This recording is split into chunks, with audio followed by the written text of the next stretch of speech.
Magandang araw po sa inyong lahat at welcome back po dito sa channel natin. So ito na po yung part 2 natin na i-install ang smart switch, touch switch na 3-gang switch na bago na i-install natin ngayon. So ngayon po, tapos na po tayo doon sa bago tayo na 3-gang switch. Pero ang diagram natin, ganun pa rin. Tapos ang mga wiring, ganun pa rin ang mga indicator. At ito na po ang sinasabi natin na 3-gang switch na mas smart switch o touch switch po. Ito yung bago. Ito yung switch 1, switch 2, at ito naman yung switch 3 natin. Tapos ito po sa likod. Ang sa likod po may nakalagay na L1. Ito daw yung itatapping mo sa hot wire. Pero dahil line to line ang gamit natin dyan, kahit saan mo ilagay ito, pwede lang.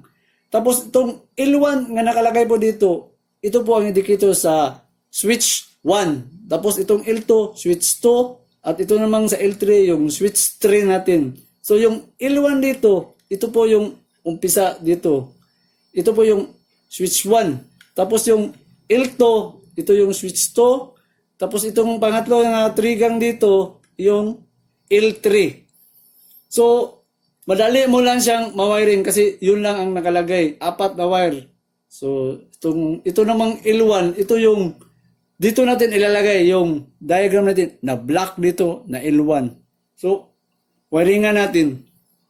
Pero bago po natin to wiringan, ang lalagyan po sa junction box dito o utility, magkaiba po sa utility na ginagamit po sa 3-gang switch. Kaso, hindi dumating yung in-order natin dito na junction box. So, ang ginawa natin ngayon para mapakita na lang natin kung paano siya i-install.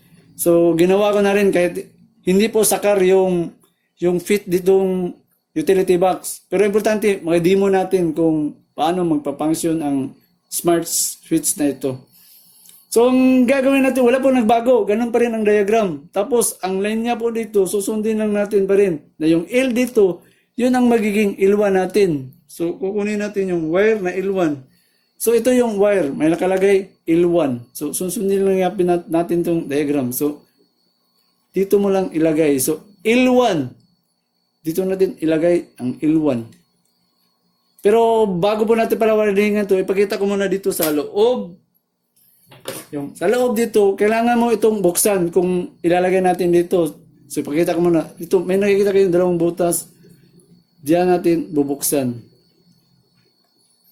Yan. Yan.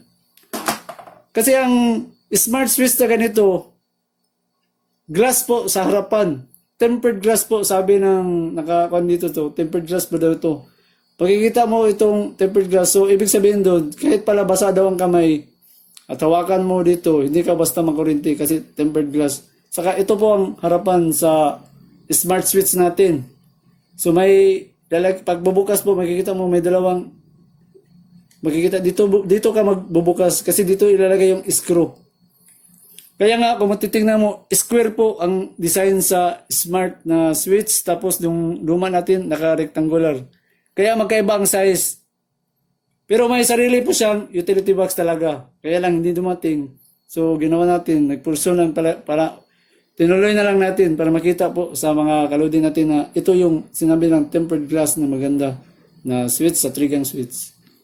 So ganyan, ibalik natin kung paano ba. Yan, tapos may dalawang groove na daanan dito, ganyan. So, hindi siya pwedeng mabaliktad kasi walang groove naman dito. Dito lang sa kabila. So, yan, ilagay mo lang na kaganyan.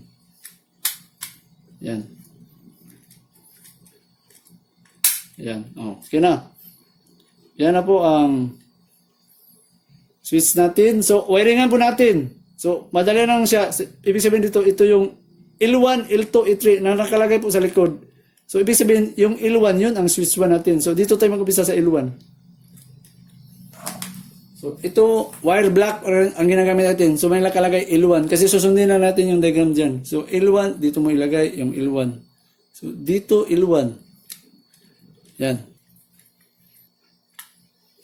So, L1 na tayo. May line 1 na tayong nilagay. L1. So, L1. Yan.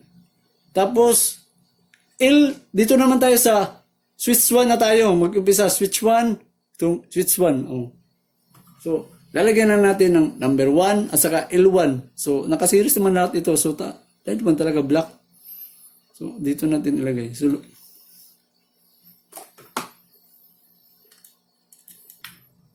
So, ayan, nalagyan na natin. So, yan, dalawa ng wire. So, meron na tayong switch 1 na number 1.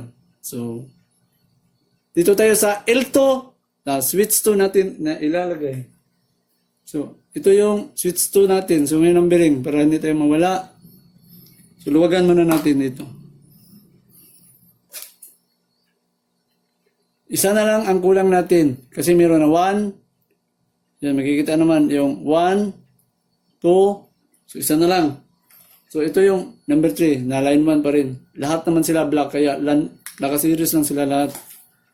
So, line 1.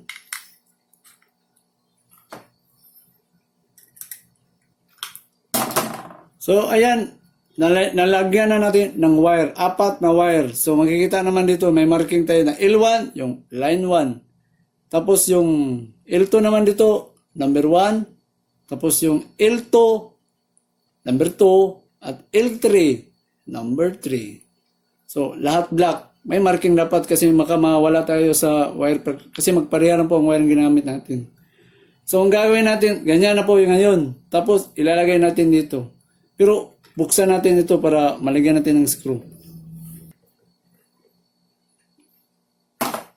So, ilagay natin yung takip doon sa switching natin.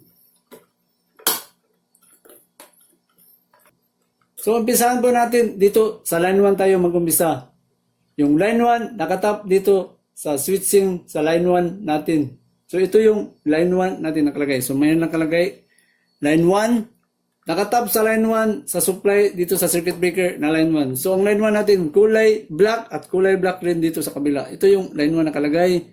Line 1. Itong line 1, patungo po ito dito sa circuit breaker natin. So, itong line 1, nakatap dito sa line 1. Yan. So, may marking tayo. Line 1, line 1. So, tapping natin ito. So, yan. Natapping na natin yung line 1 na supply patungo dito sa switch. So, itong tatlong wire na line 1 at line 2 sa switch natin. Yan. So, dito tayo mag-umpisa sa switch 1. So, ito yung switch 1 natin. Makikita ba dito yung switch 1? So, itong switch 1, ito.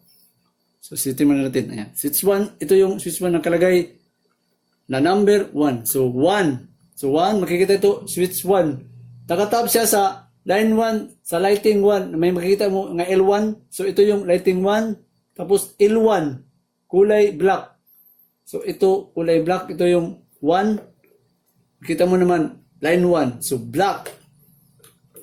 So, yung black dito, nakatap sa 1 na switch 1. May nakalagay dito, switch 1. At saka, line 1. At saka, line 1 rin dito nakalagay. Kasi black lahat. So, dito nakatap ang switch 1 na umpisa natin. So, dito tayo mag-umpisa sa switch 1, black. Line 1. At saka, line 1, black. Pareha ang kulay po. So, yan, natapping na natin ang unang na switch 1 natin. So, yan. Tapos, dito tayo ngayon sa switch 2. Ito yung switch 2 na may numbering 2. So, ito yung switch 2 natin. Nakatap siya sa line, sa bulb 2. Ito yung bulb, tapos black ang kulay dahil black ito. Ito yung line 1. So, ang bulb natin, may line 1 at line 2. Nilagay ko dyan, may line 1 at saka line 2. So, dito tayo sa lighting 2, ito, may line 1, ito black, at saka line 2. So, dito natin itap sa line 1. Ito yung line 1, at ito yung switch na nilagay natin doon. So, dito yan, nakatap sa black. Yan. So, dito na tayo sa pangalawang bulb. So, black at black ang wire. Makikita naman. So, yan. Tapos na po tayo sa switch 2 natin. So, dito na naman po tayo sa switch 3 natin. Ito, yung switch 3. Oh. Ito na lang isa. Number 3. Line 1. So, 3. Sa light bulb tayo sa 3. Ito. Tapos, black ang kulay, line 1. So, line 1 ito sa bulb kasi line 1, line 2. So, yan. Itong line 1. So, ngayon nakalagay dyan, number 3. So, ito, number 3 rin. Para hindi tayo bawala sa switching natin. Na tama yung number 3 doon. So, dito yan sa kabila. Yan. So, ngayon, natapos na natin yung switching natin dito sa lighting 1, lighting 3. Yung line 2 na naman po ang itapping natin. So, madali lang itapping ang line 2 dahil naka-white po lahat. So, may marking po dito na line 2 sa bulb 1, sa bulb 2, ito po, line 2. Naka-white kasi makikita naman sa diagram natin na ang line 1 natin ay yung black, kulay na black. Tapos yung line 2 natin, naka-white po ang color. So makikita mo yung tatlong wire dito, nakatapping po siya kung makikita nyo dyan at pumasok po dito sa line 2. Yan, tatlo. Makikita naman dito, naka-jump na yung tatlo. Tapos yung wire dito, patungo po yan sa supply, sa circuit breaker natin. So ito yung supply na home run natin na line 2. May nakalagay dyan, line 2. Yan, makikita. Dyan mo itatap. Kasi ito yung home run na supply patungo dito sa lighting natin. So, 4 po sila at hindi tayo mawala. Pareha po ang kulay sa line 2 na white. So, yan. Tapos na po tayo sa tapping natin. So, ang nangyari dito yun, nakatapping tayo. So, naka-off naman. So, safety tayo, naka-off. So, resistance, naka-system po tayo. So, i-shorted muna natin yung tester natin. So, okay, ang tester gumalaw. So, dito natin ilagay. Yan. Tapos ito yung isa. So, wala po siyang short circuit. Pero yun, ngayon, yun ang ikibahan. Kasi hindi natin ma-post ito kasi kailangan supplyan. So, makikita naman na wala talagang short circuit na nangyari dito. Yan. Makita ba? Ayan. Wala. So, ang gagawin natin, mag-testing na po tayo. So, makikita ba? Ito ngayon, ang isang smart switch na ganito, mag-i-indicate po ito ngayon. Kulay blue. Hindi ko makikita ba ito ngayon? Blue. Tapos pag i-switch on mo daw ito, magkukulay orange po siya. So makikita mo pag nag-supplyan, nag-iba ang kulay nito. Kita pa sa camera natin. So i-switch on na natin. Kasubukan na natin yung mag-switching tayo. So ngayon, dito tayo nag-ilaw na ba? So subukan natin dito. So ayan, makikita, switch 1 po tayo. Nakikita naman sa switch 1. Makita ba yung ilaw? Basta yan, magbabago ang kulay. Yan, orange po. Makikita ba? Orange. Tapos pag i-switch off mo muli, bumalik po siya sa kulay blue. Ayan. Kasi masilaw kasi. Subukan din ulit. Makita ba? Yan. Kulay orange po siya. Kung makikita nyo dyan, ganyan. Orange. Pag i-switch off mo, nag-blue off. Ganyan, nag-blue. Hindi ko alam kung makikita ba siya. Tapos switch on natin yung switching sa 2 tayo sa 2. Yan. Tapos i-off mo. Sa switch 3 tayo. Ito yung switch 3. So hindi tayo mawala kasi palo tayo sa numbering natin. So ito yung switch 3. Yan. Tapos switch off. So i-switch on natin lahat. So 1, 2, 3. So tapos i-off natin. Yan. So may sinabi doon sa yun ang may advantage daw ito na pwede tayong mag-switch na habang kahit basa ang kamay. So may tubig po tayo dito. So susubukan na lang natin. Sabi daw, pwede kang pag-switch off kahit basa ang kamay. Kasi naka-tempered glass kasi. So susubukan na lang natin. So tubig to. Lagay ko yung kamay ko. Yan. Yan. Kita ba? Tapos i-switch on ko. Yan. So natural, hindi naman makaon kasi naka-tempered glass siya. So kahit basa ang kamay mo, kasi switch on mo ito, wala mong problema. Yun po ang advantage po ito sa bagong smart switch. Tapos madali mo siyang ma-switch off kasi parang i-slide mo lang ng pag-ganon.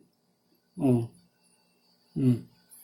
So switch on natin muli. 1, 2, 3. Tapos off mo. Ganyan. So makikita ba siya mag-light? Basta ang lighting daw, blue, baby ka blue siya basta nakakuan. Tapos pag naka-off ito, puti. Pag nag-switching po lahat, nagiging orange ang kulay lahat. Makikita ba? Yan, naka-orange po siya lahat. Tapos, pwede mo lang iswapping pag ganyan. So, off ganyan. Tapos, iswapping mo lang ng pag ganun sa kabila. Yan, ilaw sa... Napaka-sensitive po sa switching. Yun ang maganda ito sa bago. Tapos, pag ganun mo lang lahat yan. So, off na siya. Tapos, iswapping mong pag ganun. Switch on lahat. Oh, nabili nyo isa. So, mga Lodi, hanggang dito muna po tayo sa bago at luma natin na switching.